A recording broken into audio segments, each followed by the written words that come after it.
نبی اکرم صلی اللہ علیہ وسلم نے حجۃ الوداع میں فرمایا کہ لوگوں کو بالکل خاموش کر دو تاکہ وہ خوب سن لیں۔ پھر فرمایا، لوگوں میرے بعد پھر کافر مت بن جانا کہ ایک دوسرے کی گردن مارنے لگو۔ صحیح بخاری حدیث نمبر 121۔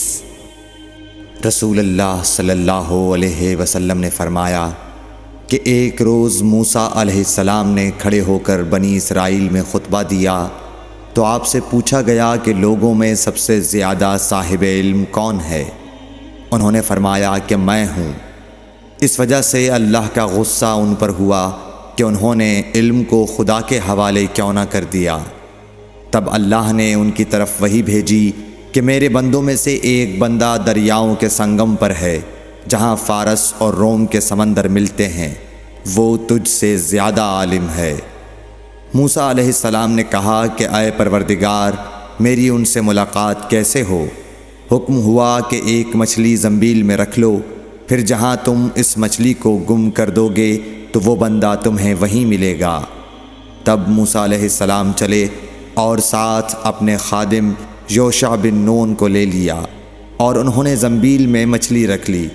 جب ایک پتھر کے پاس پہنچے، دونوں اپنے سر اس پر رکھ کر سو گئے اور مچھلی زنبیل سے نکل کر دریا میں اپنی راہ بناتی چلی گئی۔ اور یہ بات موسیٰ علیہ السلام اور ان کے ساتھی کے لیے بے حد تعجب کی تھی۔ پھر دونوں باقی رات اور دن میں جتنا وقت باقی تھا چلتے رہے۔ جب صبح ہوئی، موسیٰ علیہ السلام نے خادم سے کہا، ہمارا ناشتہ لاؤ، اس سفر میں ہم نے کافی تکلیف اٹھائی ہے۔ اور موسیٰ علیہ السلام بالکل نہیں تھکے تھے، مگر جب اس جگہ سے آگے نکل گئے جہاں تک انہیں جانے کا حکم ملا تھا، تب ان کے خادم نے کہا کہ کیا آپ نے دیکھا تھا کہ جب ہم صخرہ کے پاس ٹھہرے تھے تو میں مچھلی کا ذکر بھول گیا؟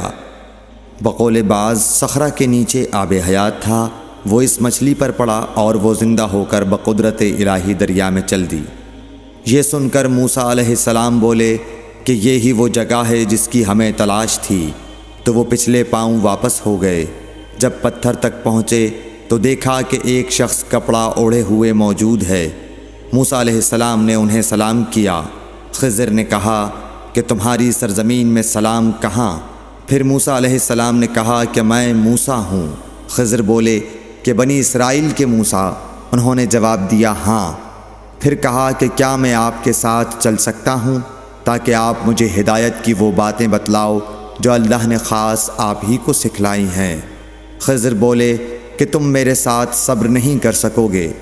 اے موسیٰ، مجھے اللہ نے ایسا علم دیا ہے جسے تم نہیں جانتے، اور تم کو جو علم دیا ہے اسے میں نہیں جانتا۔ اس پر موسیٰ علیہ السلام نے کہا کہ خدا نے چاہا تو آپ مجھے صابر پاؤ گے، اور میں کسی بات میں آپ کی نافرمانی نہیں کروں گا۔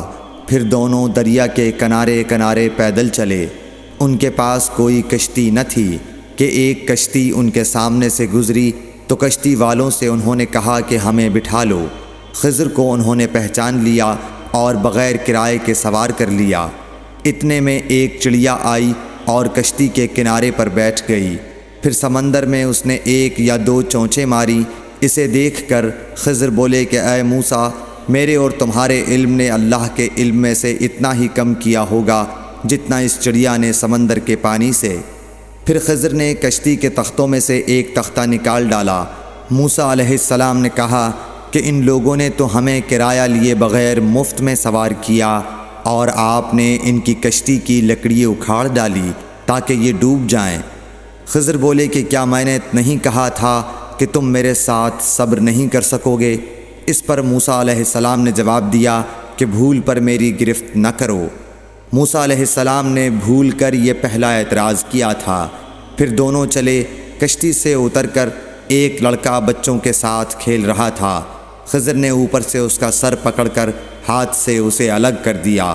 موسیٰ علیہ السلام بول پڑے، کیا آپ نے ایک بے گناہ بچے کو بغیر کسی جانی حق کے مار ڈالا؟ غضب ہو گیا۔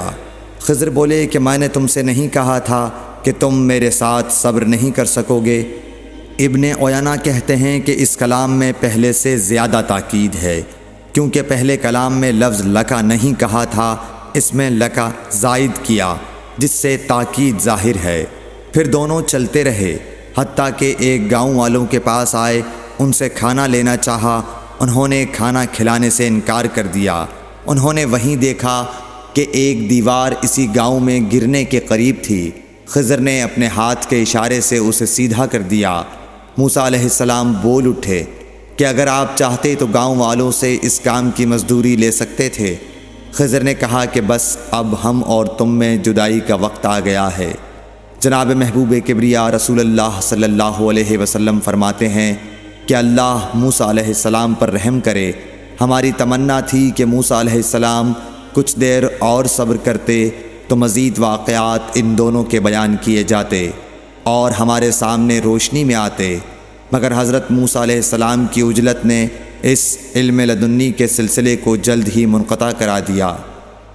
صحیح بخاری حدیث نمبر 122۔ ایک شخص رسول اللہ صلی اللہ علیہ وسلم کی خدمت اقدس میں حاضر ہوا اور اس نے عرض کیا، یا رسول اللہ، اللہ کی راہ میں لڑائی کی کیا صورت ہے؟ کیونکہ ہم میں سے کوئی غصے کی وجہ سے اور کوئی غیرت کی وجہ سے جنگ کرتا ہے۔ تو آپ صلی اللہ علیہ وسلم نے اس کی طرف سر اٹھایا، اور سر اس لیے اٹھایا کہ پوچھنے والا کھڑا ہوا تھا۔ پھر آپ صلی اللہ علیہ وسلم نے فرمایا، جو اللہ کے کلمے کو سر بلند کرنے کے لیے لڑے وہ اللہ کی راہ میں لڑتا ہے۔ صحیح بخاری حدیث نمبر 123۔ رسول اللہ صلی اللہ علیہ وآلہ وسلم سے رمی کے وقت پوچھا جا رہا تھا تو ایک شخص نے عرض کیا، یا رسول اللہ، میں نے رمی سے قبل قربانی کر لی۔ آپ صلی اللہ علیہ وسلم نے فرمایا، اب رمی کر لو، کچھ حرج نہیں ہوا۔ دوسرے نے کہا، یا رسول اللہ، میں نے قربانی سے پہلے سر منڈا لیا۔ آپ صلی اللہ علیہ وسلم نے فرمایا، اب قربانی کر لو، کچھ حرج نہیں۔ اس وقت جس چیز کے بارے میں جو آگے پیچھے ہو گئی تھی آپ سے پوچھا گیا، آپ صلی اللہ علیہ وسلم نے یہی جواب دیا، اب کر لو، کچھ حرج نہیں۔ صحیح بخاری حدیث نمبر 124۔ حضرت عبداللہ بن مسعود رضی اللہ تعالی عنہ کہتے ہیں کہ ایک مرتبہ میں رسول کریم صلی اللہ علیہ وسلم کے ساتھ مدینے کے کھنڈرات میں چل رہا تھا اور آپ کھجور کی چھڑی پر سہارا دے کر چل رہے تھے، تو کچھ یہودیوں کا ادھر سے گزر ہوا۔ ان میں سے ایک نے دوسرے سے کہا کہ آپ سے روح کے بارے میں کچھ پوچھو۔ ان میں سے کسی نے کہا، مت پوچھو، ایسا نہ ہو کہ وہ کوئی ایسی بات کہہ دیں جو تمہیں ناگوار ہو۔ مگر ان میں سے بعض نے کہا کہ ہم ضرور پوچھیں گے۔ پھر ایک شخص نے کھڑے ہو کر کہا، اے ابو القاسم، روح کیا چیز ہے؟ آپ نے خاموشی اختیار فرمائی۔ میں نے دل میں کہا کہ آپ پر وحی آ رہی ہے، اس لیے میں کھڑا ہو گیا۔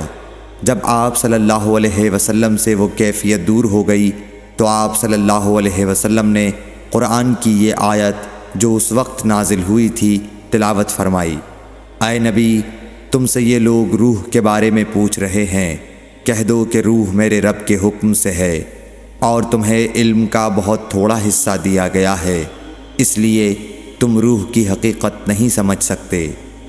صحیح بخاری حدیث نمبر 125۔ رسول اللہ صلی اللہ علیہ وآلہ وسلم نے ارشاد فرمایا کہ اے عائشہ، اگر تیری قوم دور جاہلیت کے ساتھ قریب نہ ہوتی بلکہ پرانی ہو گئی ہوتی۔ ابن زبیر نے کہا، یعنی زمانہ کفر کے ساتھ قریب نہ ہوتی، تو میں کعبے کو توڑ دیتا اور اس کے لیے 2 دروازے بنا دیتا، ایک دروازے سے لوگ داخل ہوتے اور دوسرے دروازے سے باہر نکلتے۔ صحیح بخاری حدیث نمبر 126۔ حضرت علی رضی اللہ عنہ کا ارشاد ہے کہ لوگوں سے وہ باتیں کرو جنہیں وہ پہچانتے ہوں۔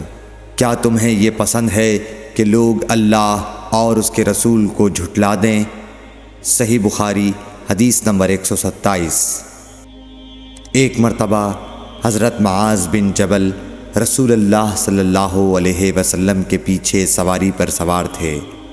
آپ نے فرمایا، اے معاذ، میں نے عرض کیا، حاضر ہوں یا رسول اللہ۔ آپ صلی اللہ علیہ وسلم نے دوبارہ فرمایا، اے معاذ، میں نے عرض کیا، حاضر ہوں اے اللہ کے رسول۔ آپ صلی اللہ علیہ وسلم نے سے بارہ فرمایا، اے معاذ، میں نے عرض کیا حاضر ہوں اے اللہ کے رسول۔ 3 بار ایسا ہوا۔ اس کے بعد آپ صلی اللہ علیہ وسلم نے فرمایا کہ جو شخص سچے دل سے اس بات کی گواہی دے کہ اللہ کے سوا کوئی معبود نہیں ہے اور محمد صلی اللہ علیہ وسلم اللہ کے سچے رسول ہیں، اللہ تعالیٰ اس کو دوزخ کی آگ پر حرام کر دیتا ہے۔ میں نے کہا یا رسول اللہ، کیا اس بات سے لوگوں کو باخبر نہ کر دوں تاکہ وہ خوش ہو جائیں؟ آپ صلی اللہ علیہ وسلم نے فرمایا، اگر تم یہ خبر سناؤ گے تو لوگ اس پر بھروسہ کر بیٹھیں گے اور عمل چھوڑ دیں گے۔ صحیح بخاری حدیث نمبر 128۔ رسول کریم صلی اللہ علیہ وسلم نے ایک روز معاذ رضی اللہ عنہ سے فرمایا کہ جو شخص اللہ سے اس کیفیت کے ساتھ ملاقات کرے کہ اس نے اللہ کے ساتھ کسی کو شریک نہ کیا ہو، وہ یقیناً جنت میں داخل ہوگا۔ معاذ بولے، یا رسول اللہ، کیا میں اس بات کی لوگوں کو بشارت نہ سنا دوں؟ آپ صلی اللہ علیہ وسلم نے فرمایا، نہیں، مجھے خوف ہے کہ لوگ اس پر بھروسہ کر بیٹھیں گے۔ صحیح بخاری حدیث نمبر 129۔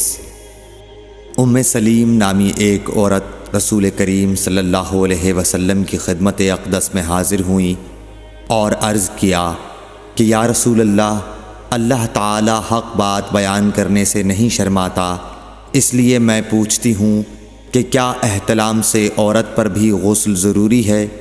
آپ صلی اللہ علیہ وسلم نے فرمایا کہ ہاں، جب عورت پانی دیکھ لے، یعنی کپڑے وغیرہ پر منی کا اثر معلوم ہو۔ تو یہ سن کر حضرت ام سلمہ رضی اللہ عنہا نے شرم کی وجہ سے اپنا چہرہ چھپا لیا اور کہا، یا رسول اللہ، کیا عورت کو بھی احتلام ہوتا ہے؟ آپ نے فرمایا، ہاں، تیرے ہاتھ خاک آلود ہوں، پھر کیوں اس کا بچہ اس کی صورت کے مشابہ ہوتا ہے؟ یعنی یہی اس کے احتلام کا ثبوت ہے۔ صحیح بخاری حدیث نمبر 130۔